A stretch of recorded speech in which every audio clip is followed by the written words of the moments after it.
আছে। সংগ্রামী সাথী ও বন্ধুগণ, আমি বাঁশখালীর একজন দায়িত্বশীল রাজনৈতিক কর্মী হিসেবে আজকের এই নির্বাচনী মিছিল উত্তর সমাবেশে আমাদের কর্মীদের উদ্দেশ্যে কিছু পরামর্শ দিতে চাই। আমি বলবো, অন্য দলের প্রার্থী এবং সমর্থকদেরকে দাঁড়িপাল্লার প্রার্থী সমর্থকরা সবসময় সম্মান প্রদর্শন করবেন।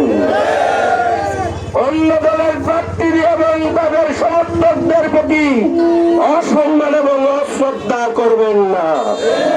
আমরা চাই বাঁশখালীর এই রাজনৈতিক এই নির্বাচনী পরিবেশ সুন্দর থাকুক, সুস্থ থাকুক, উৎসব মুখর থাকুক। এটা একটা ভোটের ঈদের দিন, 12 তারিখ ঈদের দিনে পরিণত হোক। আমরা সকল দলের, সকল মতের, সকল প্রার্থীর সবাইকে আমরা সম্মান জানাতে চাই।